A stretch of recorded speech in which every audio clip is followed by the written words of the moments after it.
Amateur Traveler is in its 20th year now, but can you imagine if I had people on the show who had never been to the destination, but had just read about it or seen a movie about it? That wouldn't make any sense at all, and you wouldn't listen.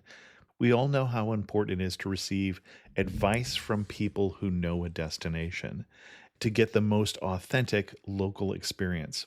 And a great option for experiencing this is Explore Worldwide and their authentic small group adventures, led by local tour leaders, perfect for solo travelers who want to meet like minded people with a desire for adventure. I'm often an independent traveler, but two of my last three trips were with small group tours because they organize everything and it's a lot easier. If you want to recreate the tour I did to Malta, they have a Malta and Gozo Discovery Tour. I'm intrigued by one of their tours called A Taste of Sicily. The company again is Explore Worldwide, and visit exploreworldwide.com to learn more. And thanks to Explore Worldwide for sponsoring this episode of Amateur Traveler. The nights are long, the days are short, and the weather is chilly to downright cold, depending on where you are. It's a good time to slip into a Quince iconic Mongolian cashmere sweaters, which start at only $50. You can treat yourself to everyday luxury at an affordable price with Quince. If you really want to dive into luxury, you can check out their leather handbags, washable silk shirts, and European linen sheet sets. Whatever you're looking for at Quince, all the prices are 50 to 80% less than similar brands, and they do that by partnering directly with top factories and cutting out the middleman. They only work with factories that use safe, ethical, and responsible manufacturing processes. And of course, they use premium fabrics and finishes for that luxury feel in every piece. But you've already heard me rave about my Quince travel pants. Treat yourself this winter without the luxury price tag. Go to quince.com/traveler for 365-day returns plus free shipping on your order. That's QUINCE.com/traveler to get free shipping and 365-day returns. Quince.com/traveler. And thanks to Quince for sponsoring this episode of Amateur Traveler. Got my bags packed, I'm on a roll. I'm heading out there and I'm ready to go. I'm looking real good in my passport photo. Oh, no. Amateur Traveler, episode 727. Today, the Amateur Traveler talks about railroads and World War II history, waterfalls and temples, Pad Thai, and the bridge on the River Kwai, sort of. As we go to Kanchanaburi, Thailand. Welcome to the Amateur Traveler. I'm your host, Chris Christensen. Let's talk about Thailand. I'd like to welcome to the show Michael Desrosiers from the Ear Goggles podcast, who has come to talk to us about a region in Thailand we have not talked about before. And I'm going to try and say it, and then we'll help Michael pronounce it correctly, and that is Kanchanaburi. Michael, welcome to the show. That's perfect. Kanchanaburi. I did it okay. Okay, excellent. Yeah, thank you so much. I'm glad to be here. Well, and Michael's a longtime listener of the show. And Michael, you live now in Thailand. Yeah, that's right. I'm an American expat. I've been living in Bangkok since 2013. Like a lot of people, I came here on a one-year teaching contract. I fell in love with the city, and I've always loved traveling, and now it's just sort of home. 7 years later, it just feels like home. Excellent. Well, and why this particular region that you picked out? Why should we be talking about Kanchanaburi? There's a lot of reasons that people come to Thailand. Mm-hmm. People come to Thailand for Bangkok or to go to the beaches in the south. People come to Thailand to go to temples or to eat the food. But Kanchanaburi has some things that people don't necessarily think of when they think of Thailand. That's World War II history. That's a lot of outdoor trekking and hiking that normally you wouldn't be able to do as a tourist here. And as a matter of fact, I was doing a bit of research for this, and I found that the provincial slogan of Kanchanaburi really sums up the reasons that people should go here. It's quite a mouthful. Coming from the United States, we have slogans like the Golden State or the Lone Star State. Right. But the slogan for Kanchanaburi province is, and I'm going to just read the English translation, a province of ancient community, 3 pagodas pass, precious stones, River Kwai Bridge, minerals, and waterfall resources. And I think that just sums it up perfectly. Excellent. And could you put it on a map for us? Absolutely. It is a little bit northwest of Bangkok. It borders Myanmar. It's the largest province in the western region. So if you're looking at a map of Thailand and you're looking at the western region of Thailand, you'll see it. It's definitely the biggest. It's much bigger than a lot of the other provinces in the area. Excellent. Well, what kind of itinerary are you going to recommend for us? When people go to Kanchanaburi, there's really 3 categories of things to do and see. And so I really recommend grouping your itinerary around these 3 topics. Mm-hmm. The first one is World War II history.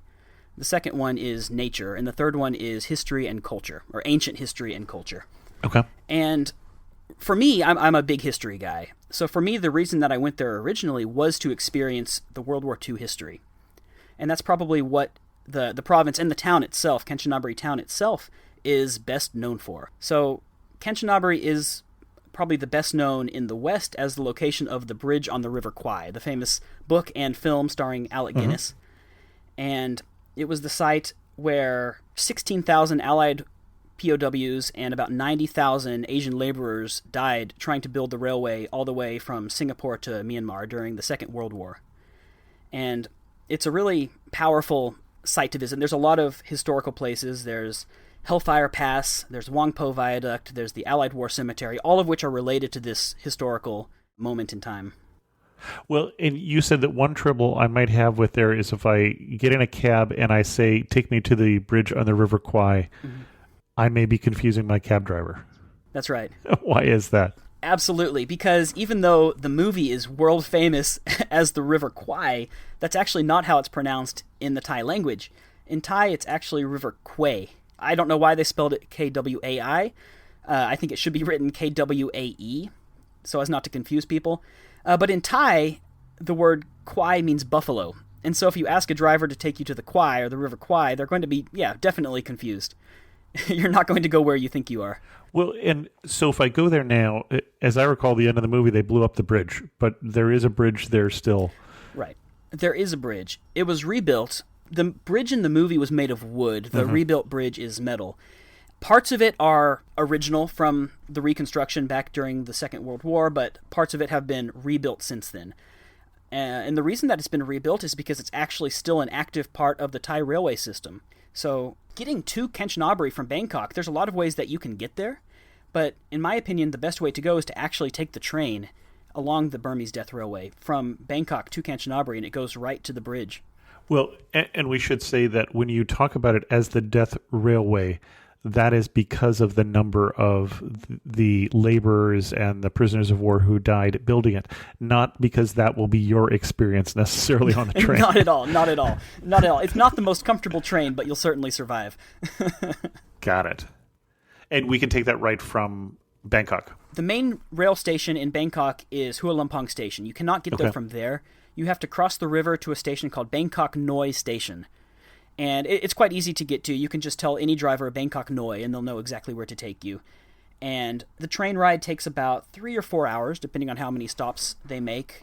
I believe it's only third class, so it's not going to be the most comfortable trip, but it only costs the equivalent of $3. And you get to be on this historical railway, and you get to see some beautiful scenery out the windows as you're going through the countryside. In my opinion, it's definitely worth doing.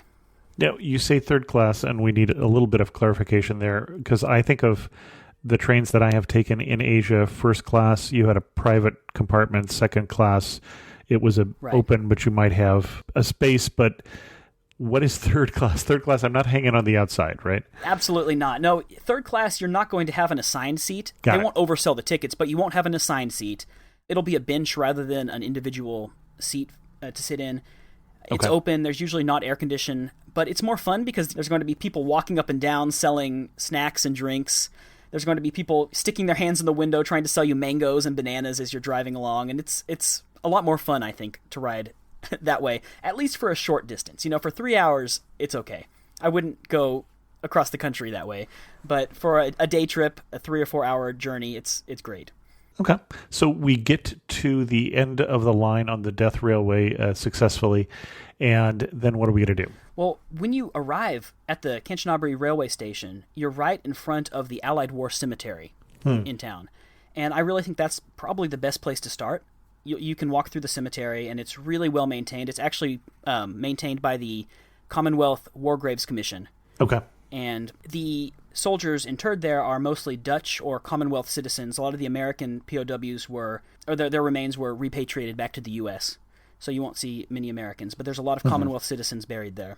And it's kept up incredibly well. And just outside of that, there is the Thailand-Burma Railway Center, which is a private museum that's dedicated to sharing the history of the railway and the history of the Second World War in Kanchanaburi.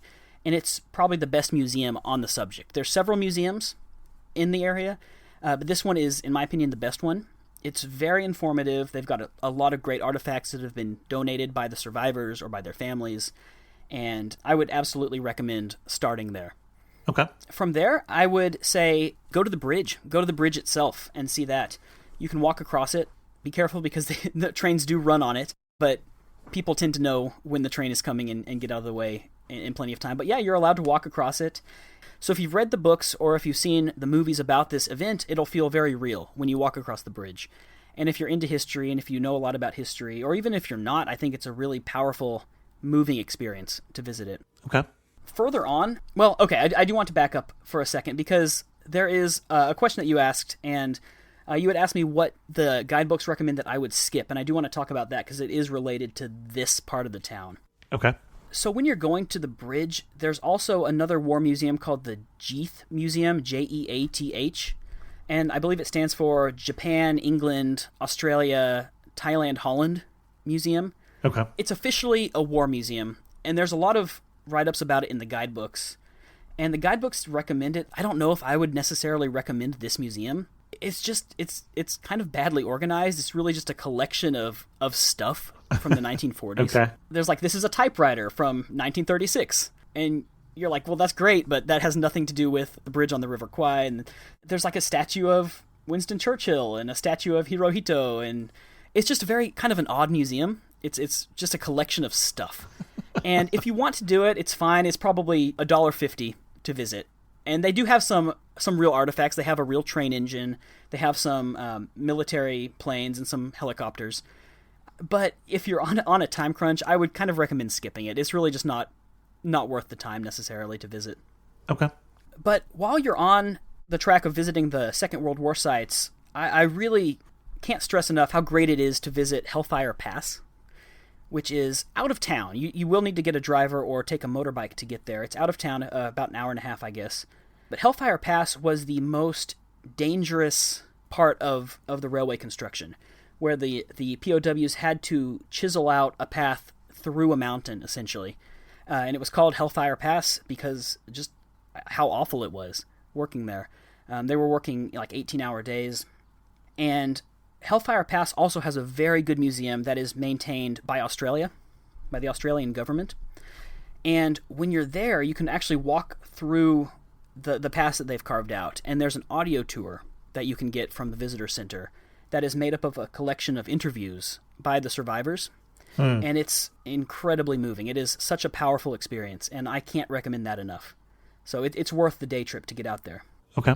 That sounds wonderful. That's what I would recommend for the Second World War, if you're interested in that history, the more modern history. If you're interested in nature, Kanchanaburi is also a great place to go, which is another reason that I'm a huge fan of it. Living in a city like Bangkok, I'm always happy when I can get away from the 10 million people and just look at something green for a little while. And I love Kanchanaburi because of that. It's in the jungle. It has a fairly small population. It's a fairly remote and rural province. And it's home to 6 different national parks. So if you're into hiking, if you're into trekking or camping even, it's great. I love camping out there. I love trekking. If you want to go to the national parks and you can only go to one, I would recommend Erawan National Park, Erawan. It's named after Erawan, who's a 3-headed elephant from Hindu mythology. And it's one of my favorite places in the whole country. It's got this 7-tiered waterfall right at the visitor center, and you can trek up to each level. It takes 2 or 3 hours. It's not incredibly strenuous, but it's beautiful. It's absolutely beautiful. And at each level, you can stop, and there's like a pool where the waterfall has formed a natural pool, and you can go swimming in it. And you can also camp there. You can contact the visitor center and hire a guide and go trekking through the jungle. So if you're really interested in experiencing the Thai jungle, it's perfect. Erawan National Park is the place to go. And if you're not brave enough to hire your own motorbike and you don't want to spend the money for a private driver, there's actually a bus that goes from Kanchanaburi town itself directly to Erawan National Park. So it's really easy to get to. And when you say spend the money to hire a private driver, how expensive is that going to be in Thailand? It's not that expensive, especially if you're coming on vacation and you have the money to spend. Even as a backpacker, It's not that expensive. I would say a driver for a day is going to cost you 40 or 50 US dollars. Okay. So that's the driver and the car. Correct, yeah. Excellent. But honestly, the traffic is not bad, and if you're brave enough, most hotels and guest houses will have motorbikes that you can use for free. And honestly, it's the best way to get around. I'm not that brave. I would never ride a motorbike in Bangkok, but out in Kanchanaburi, it's fine. It's really not, it's not scary. So if you're brave enough, if you have motorbike insurance, I would recommend getting around that way, because that way you have the freedom to go where you want to go, because some of the sites are a bit spread out. And if you don't want to spend the money on a driver, and if you want to control your own schedule, it's a bit more fun to go on your own via motorbike. Okay. Where to next? The third category of things that you might want to see in Kanchanaburi is ancient history. And Kanchanaburi has a historical park called Muang Sing, and it's a Khmer-style ruin. It's very different from Ayutthaya, the ancient capital, which I believe that you've covered in a previous show. Yeah, a long time ago. Ayutthaya is a very Thai-style ruin, but Muang Sing, it's Khmer. It's actually one of the westernmost outposts from the Khmer Empire. It dates back to the 13th and 14th century, around there. It was actually constructed under the reign of King Jayavarman the Seventh. I'm not sure if I'm pronouncing his name right, but he is the king who ordered the construction of Angkor Thom and the Bayon temples in Angkor Wat Historical Park in Cambodia. So it's kind of a miniature version of Angkor Wat. And if you're interested in that kind of history and that kind of architecture, it's a really cool place to go. It's small. It's about, I would say it's a collection of 2 temples and sort of an old fortress. But it's very informative. And the cool thing about it, for a visitor, is that you're allowed to climb on the ruins. And it's probably not good for preserving the ruins. It's not great for protecting this history. But walking on the ruins and touching the stones and kind of standing where ancient people stood, it makes it feel very real. And that's definitely the trade-off, I would say. The trade-off of allowing you to enter the ruins and explore them on your own is that maybe it doesn't preserve them very well. But on the other hand, you do get to get a more up-close and personal experience with the ruins, which is also very cool. Well, and when you say ancient, we're talking about a time period when the king, who I'll now try and say, Jayavarman, right. The seventh, lived from 1180 to 1219. So we're talking about 800 years ago or so that these go back. It's kind of rare. You don't see that many Khmer-style ruins in Thailand, especially this far west. At this point, we are very close to the Myanmar border. And so this is one of the very, very furthest outposts of this empire, which is what makes it kind of rare in the region and really interesting to see. Excellent. While you're at Muang Sing, definitely stop by Wang Po Viaduct. It's really close. It's just a few minutes away. Wang Po Viaduct is a trestle bridge. It's also part of the Death Railway. It's a trestle bridge that goes over the river along the cliff face. And again, you get to walk on it, which is kind of scary because there's no railings or anything, but just keep your footing, I guess. But what's interesting about the Wang Po Viaduct is that there's also a cave right there. And the cave was used as a store for the Japanese army, and it was also a POW field hospital. And it's been turned into a Buddhist shrine. So there's a big Buddha statue in there, and lots of people will go there to pray, to light incense, to make merit. And it's just a beautiful part of the country, and it looks over some of the prettiest scenery on the River Kwai. It's very, very close to Muang Sing, so while you're in the region, just stop by there. Just make a trip of both of them, because you don't want to miss either one. Okay. And you say to make merit, and I yes. think your knowledge of Buddhism is a little better than Sorry, mine. yeah. Right, so making merit is basically giving an offering in the name of somebody. In this case, it would be in the name of the people who died in the construction of the railway. And that would come in the form of maybe lighting incense, saying prayers, and donating flowers, or maybe donating money. Basically, it is doing an act that gives good karma to somebody who has died. Okay. Yeah. Thank you. I was not familiar with that term. And so, because a lot of people died there, it's a very popular place that people will go to pray for the dead. But yeah, definitely, it's beautiful. It's a little bit scary to walk across, though. I will say that. It's not super high. It's probably 10, 15 feet, but it's still scary to walk across the bridge. But again, if you're brave enough, go for it. Otherwise, you can still get some really cool pictures. Got it. So those are the things that I would definitely recommend as the do not miss. But there are some other things that I would also recommend if you have the time. And one of the most highly recommended, one of the extra activities, is visiting the Elephant Nature Park. I think in Kanchanaburi, it's a branch of the Elephant Nature Park that's called the Elephant Haven. I'm always hesitant to recommend anything with animals, especially anything where the animals are used for tourism. Mm-hmm. And a lot of times I think people come to Thailand and they want to see elephants or they want to see monkeys, and they don't realize that they're maybe feeding into an unethical organization or an unethical industry.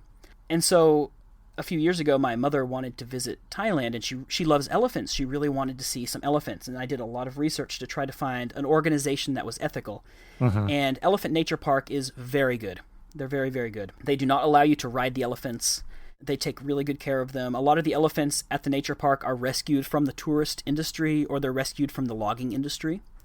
And they're basically able to retire and just live out their lives in this large natural area, just doing elephant things, basically. And so when you volunteer with them, or if you go overnight to stay with them, you don't get to ride the elephants, you get to bathe them, you get to play with them, you get to feed them. But really, the elephants are kind of in charge, just going where they want to go and doing what they want to do, and you just kind of get to tag along with them and hang out with them in their natural habitat. And this organization is very good because they do fight against the exploitative practices that some of the industry does. I recommend Elephant Haven at the Elephant Nature Park. And when you go overnight, you get to stay in a bungalow, you get to stay in the elephant camp itself, which is a really cool experience. Well, and you talk about the elephant experience there, and I think I've talked about it once before on the show, but I know that there are no pictures about it in Amateur Traveler on purpose.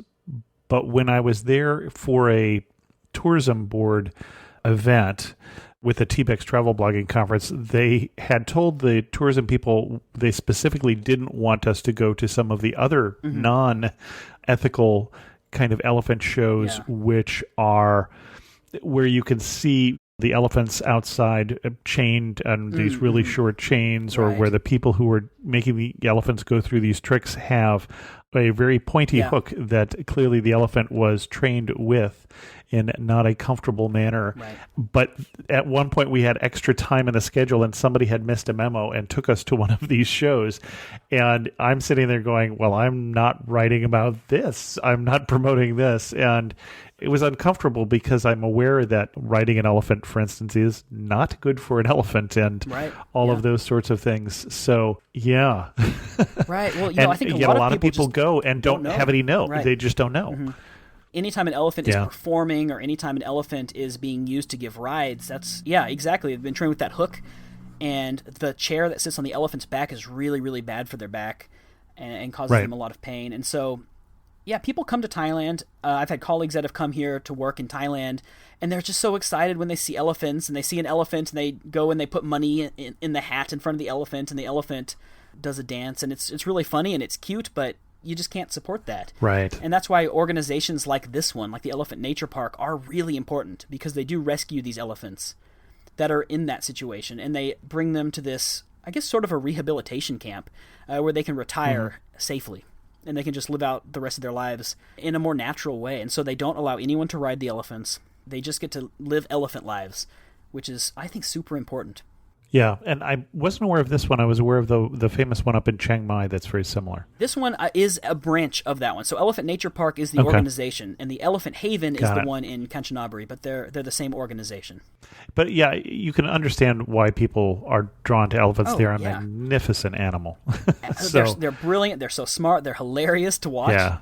Oh, yeah. And it's the national animal of Thailand, so of course they're used in promoting tourism here, and you'll see them all over the place. Yep. So if you do have the time, definitely volunteer overnight. It costs a bit of money, not a lot, maybe $100, $150. I'm not really sure, but it's not incredibly expensive. But the money goes to help take care of the elephants, and you get to bathe them, you get to kind of swim with them and just play with them. And they're very playful. They're very playful and very sweet. Sometimes if you're lucky, they might have a baby. And there's nothing funnier than like a 300-pound baby elephant. They're very clumsy, and they're very pushy. and they just want to play, and it's really, really cute. Excellent. So those are really my recommendations of things to do. But when you're there, there's a lot more than just that. So those are the top sites, I would say, that you should not miss. Other than that, there are other things to do in town while you're there that will take up a lot more time. For example, going to the night market or the walking street in Kanchanaburi town. When you're there, there's not much food that's unique to Kanchanaburi because Kanchanaburi is still in the central region of Thailand. Thailand has 4 distinct cultural regions, and Kanchanaburi is in the central region, just like Bangkok. So the food that you'll find is really similar, but they have a lot of great seafood, or I guess river food, because they're on the river. So a lot of really fresh river fish, river prawns. Another dish that they're famous for is this mushroom soup. Okay. I guess it's made of mushrooms that grow really well there. I'm not sure, but sort of an herbal mushroom soup that's supposed to be really good for you. Other than that, yeah, the food in the night market is very good. You can get tom yum goong, which is a spicy soup made of prawns, and I guess pad thai. Pad thai is not the most authentic dish, but it's still really good. It's so good. I'm definitely a sucker for it. Well, and the funny thing is, we have Thai restaurants in the area I'm in. We have a lot of ethnic restaurants in the Silicon Valley because there's a lot of people from all over the place. More passports per capita than any other place in the U.S. And I was convinced that pad thai was just something that I didn't like because I went to some of the restaurants here that I like and tried the pad thai, and it was bland. And, it was just noodles. Right. And if you give me just a big plate of noodles, that it doesn't do anything for me. And yet it is my go-to dish when I'm in Bangkok. Oh, it's so good. Is pad thai. I mean, it's definitely not inauthentic. It is a Thai dish. Right, sure. It actually has a really cool history because it was sort of invented in the 1930s when they were trying to unify the country, and each region had its own unique cuisine, and they were trying to create a Thai identity. And so the prime minister sort of ordered the invention of a dish that would have flavors that could appeal to people all across the country. And they came up with pad thai, and they call it pad thai as in like Thai. Pad means fried, so fried Thai, I guess, fried Thai food. And they just said, yeah, this is our national dish now, and it's going to be something that's not too spicy, not too sweet. It's going to appeal to everybody. So it is Thai, and it's really good, and I'm a huge fan of it. And I think that most tourists love it because it is really good. It's not too spicy. You don't have to worry about it being spicy. Well, I mean, we shouldn't be too surprised that a traditional dish in many places doesn't go back as far as we think. Right. If you think about, if you go to Italy, you're going to expect pasta. Well, pasta comes from China. So, right, it wasn't what they were eating in the 1200s. They didn't have that same sort of invention then. And of course, tomatoes came from the New World. So that's right. Everything you're eating is from elsewhere. If you go to Ireland and you get potatoes, well, you're having something you expect, but they also came from the New World. And so a lot of places, what was traditional dishes has changed over time. So, which shouldn't surprise us too much. I don't eat the kind of food my parents eat. Right. Or at least ate when I was growing up. So, having been exposed to many other more interesting things than meat and potatoes. But yeah, well, exactly. And there's a lot of foods like that in Thailand, foods that have become Thai food that have evolved from something else. My favorite example is American fried rice. Khao pad American, which developed in the 1970s when a lot of American servicemen were on R&R in Thailand during the Vietnam War. And I guess I don't really know how it happened. I guess that they were trying to come up with a dish that these Americans would like, and they were thinking, what do Americans like? They like ketchup, and they like hot dogs. Oh, no. And so American fried rice is this fried rice dish that's made of hot dogs and ketchup and raisins, and it has a fried egg on top, and it's a very odd dish. Oh my gosh. But I think that it was invented trying to appeal to an American palate, and I just find it hilarious. It's not bad. It's not what you expect, but it's not bad. It's definitely not American. It is 100% Thai. Only the Thai could make that into something edible. Oh, so. I know. It's really funny. I can't imagine how they came up with it. Well, and Michael talks about people going to Thailand for the food. That is definitely one of the places where the food is so good. Oh, yeah. And is so good not just in Bangkok, but I've spent some time out in the hinterlands too, in some lesser known areas, and very easy to get good food in Thailand. Yes, definitely. And I would say don't be afraid of the street food either. I've been living here for 7 Yeah. years. I've never gotten sick. Not once. And I don't know why. You're in a tropical area. It seems like you ought to be, but I agree with you that it's a place that I am not at all afraid to eat street food. Right. I've certainly gotten sick traveling before. I've gotten really sick in other countries. But here, Yeah. I've never had any problems. Excellent. Anything else people need to know before they go to this particular region of Thailand or Thailand in general? Well, this particular region of Thailand, I guess one more warning regarding animals would be important to say is the Tiger Temple. I think they've rebranded it the Tiger Zoo.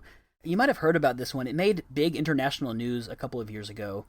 It was a Buddhist temple that was famous for having tigers, and the monks would walk around with tigers, and people would go and pay money and take pictures with them. But there were always accusations and suspicions that the tigers were being drugged and mistreated. And a few years ago, there was a government raid, and they found out that that was definitely true. And so they've shut it down. It's been reopened as the Tiger Zoo. I'm not 100% sure if it's ethical or not. I would probably say err on the side of caution and skip it, even though it's highly recommended by a lot of people. So avoid the Tiger Temple, but don't get confused. There's another temple called the Tiger Cave Temple, which is just called that. It doesn't have any tigers at all, and it's a really cool temple. It's got a huge Buddha statue. It might be the biggest Buddha statue in the region. I'm not 100% sure about that, but it's really tall, several stories tall. And if you want to kind of experience a beautiful Thai-style Buddhist temple, the Tiger Cave Temple is, it's not too far out of town. It's just a few minutes out of town. You can get there on a motorbike or in a taxi. It's good to go to, so don't get the two mixed up. Don't get the Tiger Cave Temple or the Tiger Temple mixed up because they are different. Well, and that is helpful that it's that tall because there are those 4 things you're supposed to remember not to do in Thailand, and one of them is don't be taller than the Buddha.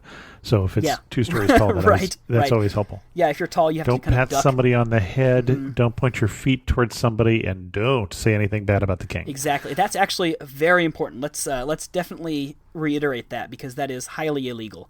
So I would say just avoid talking about the monarchy in general. Just avoid it because there's nothing good that can come of it. It's a very respected institution in Thailand, and the laws are really strict, and they do apply to foreigners as well.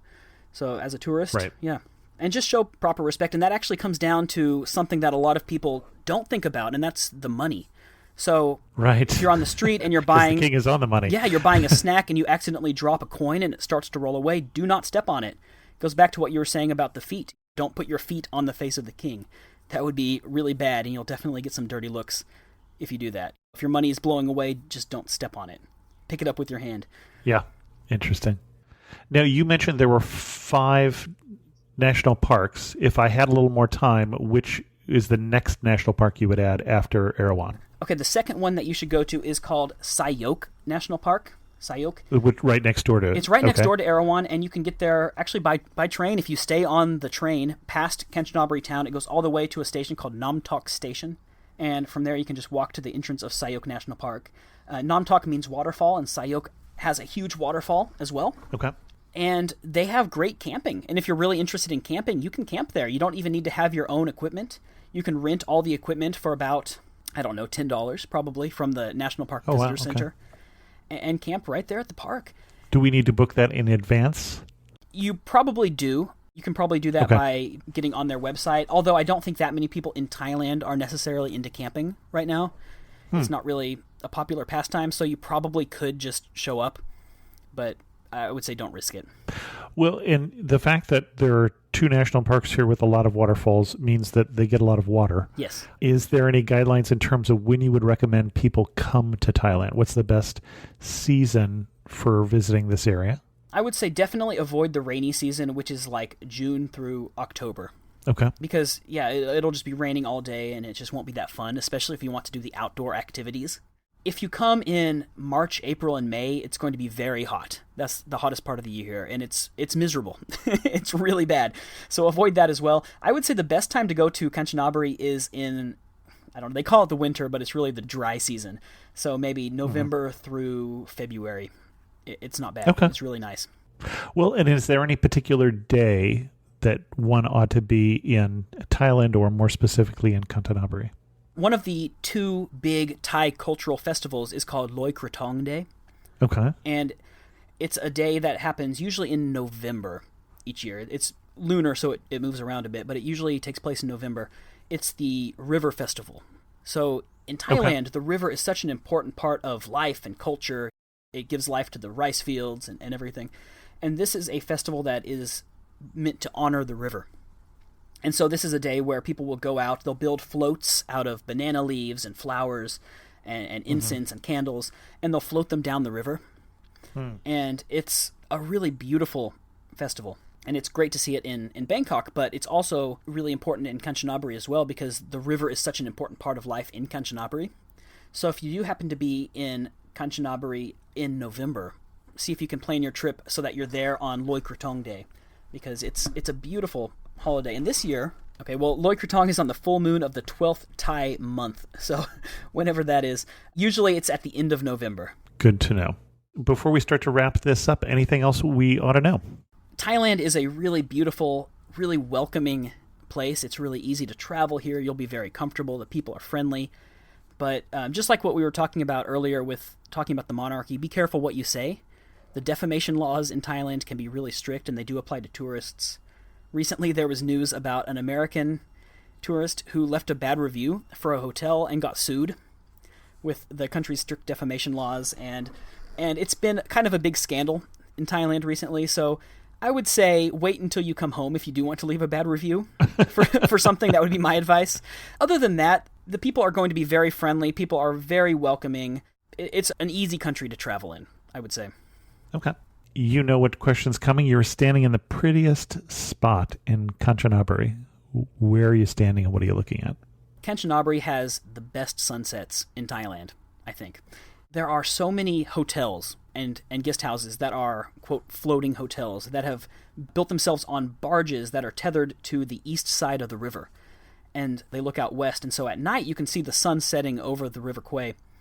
And I think that the prettiest spot is one of the guest houses right outside the Wang Po Viaduct, that trestle bridge, when you can see the sun going down on the west side across the river, across the jungle. The sky is it's orange, it's red, it's absolutely gorgeous.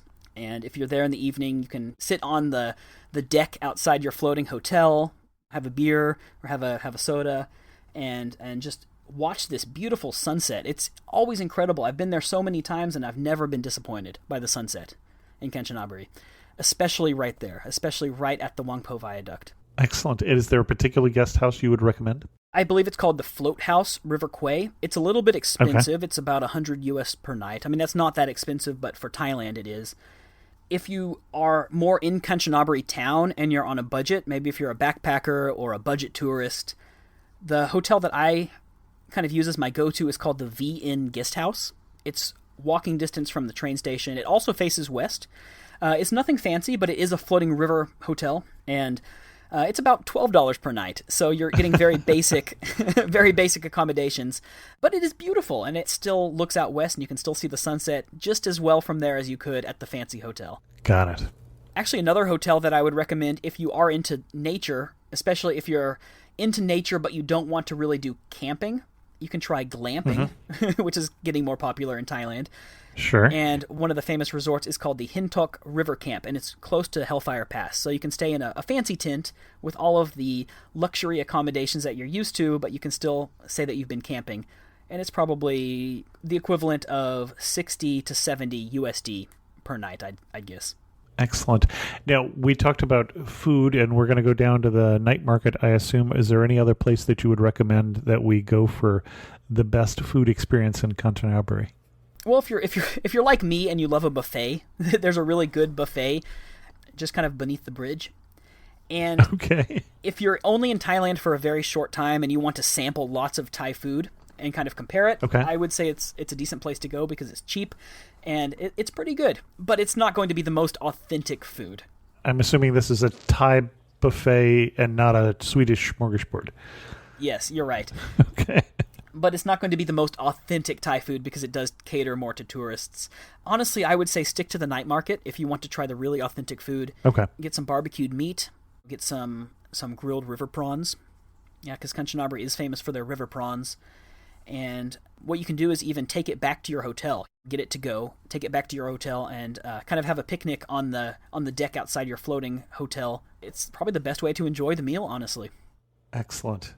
One thing that makes you laugh and say only in Kanchanaburi. So okay, you know the Colonel Bogey March that they whistle in the movie. Sure. Yeah, and there are some not very polite words that go along to this song. Yes. Yeah. I did learn them as a kid. Right. So when I was at the river last time, there was a guy there playing this traditional Thai instrument. It kind of looks like a one-stringed cello, I guess. Okay. That's the closest thing I can compare it to. And he was sitting there, and he was playing it, and he was singing those not very polite lyrics. And I just thought it was so funny and just so odd and so out of place in Thailand. He was singing them in English, obviously to the tourists. And it just made me laugh so hard because it was really unexpected to see and hear that right there on this beautiful traditional instrument. Excellent. Yeah, definitely. Well, and I'd have to say, the other question I don't normally ask is, how much did you pitch me this destination just so you could hear me stumble over saying Kanchanaburi every time? Well, gosh, I'm not even sure I'm saying it 100% correctly. I've been living here for 7 years. I've been trying to learn the language for 7 years, and I'm still not that good at it. It is not an easy language. This morning I had my fiancé, who is Thai, coach me like several times to try to make sure I was saying Kanchanaburi correctly, and I'm still not 100% sure that I'm doing it right. And fiancé in Thailand is the other reason, I'm guessing, why you have fallen in love with Thailand. That's part of it, definitely. That's often the story, as I understand it. Right. Excellent. And if you had to summarize Kanchanaburi in just 3 words, what 3 words would you use? I would say beautiful, I would say history, and I would say relaxing, because it is a beautiful place to just experience nature. Excellent. Our guest again has been Michael Desrosiers. And Michael, what is the Ear Goggles podcast? So I started the Ear Goggles podcast with a buddy of mine from back home. It's kind of an excuse for us to get together once a week and have a beer and just chat about life. But we talk about our lives, and we talk about experiences back home in the U.S., experiences here in Thailand, how they compare, how they're different. So I guess if you're interested in learning a bit about what just daily life for an expat in Bangkok is like, check us out. Excellent. Thank you so much for coming on Amateur Traveler and for sharing with us your love for Thailand, and especially for, one last time, Kanchanaburi. Well, it's my pleasure, sir. Kanchanaburi, that's right. As we go into the community segment of the show, I want to say that I'm probably going to have Michael back on the show relatively soon, because he mentioned something about doing a show on Bangkok. And we haven't talked about Bangkok in quite a long time, and it's a very interesting city that I have a love and sometimes hate relationship with, so we'll probably do that in the near future. Special thanks again to the patrons of the show who support the show on patreon.com/amateurtraveler. We did a meetup last Saturday, which is always fun, and the record for coming from the furthest distance for that meetup was somebody who dialed in from Monduli, Tanzania, which was great fun. In other news of the community, I heard from Sandra, who said, "I want to thank you for the recent podcast on Wales. I attended a summer school and it had to be a Welsh name here, Aberystwyth, back in 1991, and brought back a lot of lovely memories. The day I was in Cardiff, we did get to Castle Coch, the Red Castle, along with Cardiff Castle. Embedded in the castle walls, you can actually see the original Roman fortifications. Up in North Wales, we went to Anglesey and Penmon Church, which is the oldest stone church on the island, along with St. Cyril's as well." Thank you, Sandra. I also heard from Becky recently, who said, "I just wanted to tell you how my husband and I went to Iceland last year at this time. We would have never thought of going there if I had not been listening to your podcast. I listened to those episodes quite a few times before going. Our Hawaii trip that was coming up in a couple of weeks had to get canceled, so instead we are going to do a big U.S. Southeast trip starting with the Sea Islands of Georgia. I've never heard of them from anyone else, so I'm glad that information is out there. I have several episodes to listen to that apply to the area we are going. I plan on getting to all 50 states, 12 left, and you are nearly there with your episodes. Thank you to you and your guests that pitch the shows that are less obvious places to go. Becky." It sounds like I really do need to get that last state in there. We do not have an episode on New Hampshire. And Becky sent me a photo which will be in the show. If I want to remind people that this show now has in the MP3 version photos and links. And so if you're looking at it with a wide variety of podcast apps, you can see those photos. If you want to get your photo in an Amateur Traveler episode or your feedback, send it to host@amateurtraveler.com.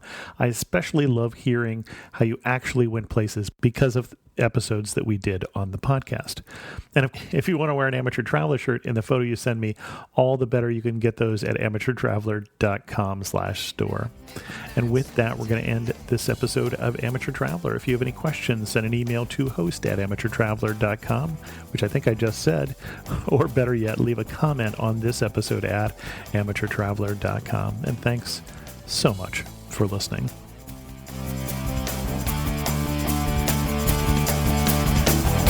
See one